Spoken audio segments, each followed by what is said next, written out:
Yo! What's good, real cool people? It's your boy David. Now, I have a special presentation for you guys today.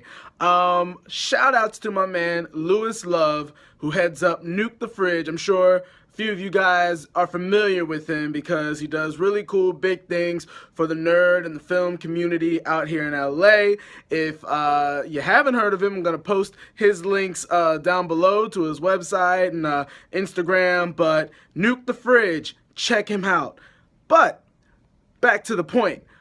He blessed me with an opportunity to go to the John Wick 2 screening and press junket. So I got a chance to not only see an advanced screening of the film, but interview, or at least have a sit down with the whole cast and the director, the writer, and producer. And your boy got to ask a question. I'm sure you'll recognize it's me. My voice, it's easy to distinguish. It's probably the loudest one.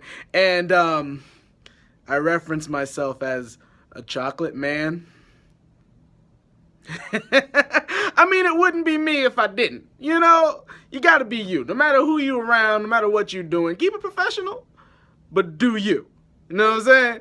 But without further ado, here is my experience at the John Wick 2 press junket. As always, people, keep it real. Basil Iwanek, producer. Ian McShane, I play Winston. Peace, I'm Common, I play Cassie. Chad Stahelski, director. Keanu Reeves, John Wick. Lawrence Fishburne, the Bowery King.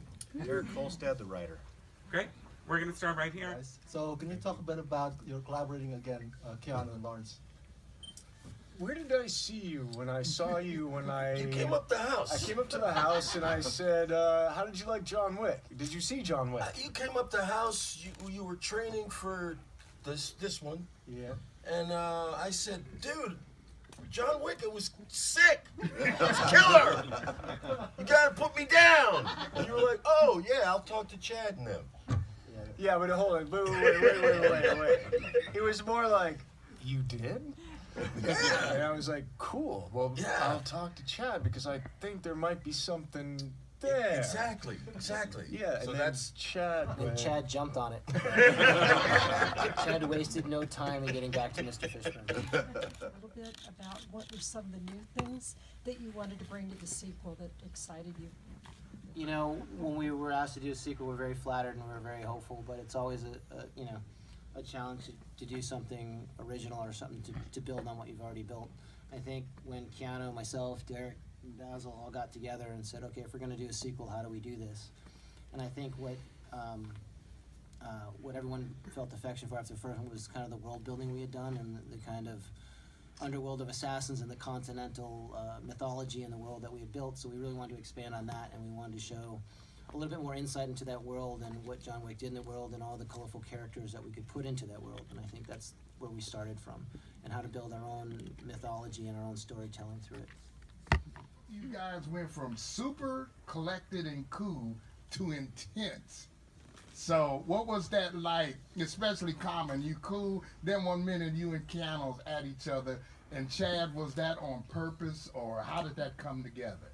For me, my character just went from, I guess it was a coolness because things weren't like astray yet. Like things were just, like I was doing the protection, my protection and doing my job. But once John Wick came on the scene, and I always look at our characters as rivals, but we also have a reverence and respect for each other.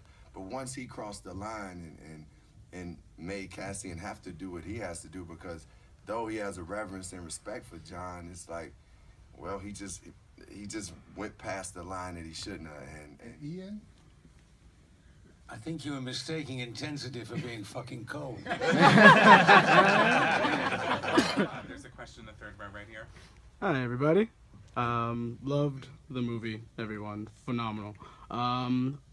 As a chocolate man myself, I was very pleased to see the amount of diversity throughout this entire film, and I was wondering for everybody, like, how important was that for you to, as you're expanding this world of assassins and going internationally, how important was it to showcase diversity properly throughout the world? pretty important. No, just when you do world expansion, like Derek said, we wanted to create a mythology that serviced the entire world. Hopefully after this you realize that there's a continental or a continental-like facility in all of the major cities around the world. And in any culture, the underworld, I'll call it our assassin underworld, has been prevalent since the beginning of mankind. So I don't think cultural diversity was a big part of what we did, but as far as casting went, we tried just to find the best, most iconic character actors as you see before you for each role to bring a little something else. I think, you know, there's a lot of, let's say, Wachowski alumni here, and I think they were, you know, I spent, as did some other people here, like 10 years of our lives with them, and most of what I know from world building or world crafting comes from their tutelage. And every frame in the original Matrix, from the color palette to the way they talk to the way they look to the way they dress, means something, and I think that was a great learning experience. So when you start painting your world, you have to first start with not really the visuals or the lighting or the set pieces, but with the characters. And I mean, pretty iconic looking mugs up here right now. I think that was a good place to start.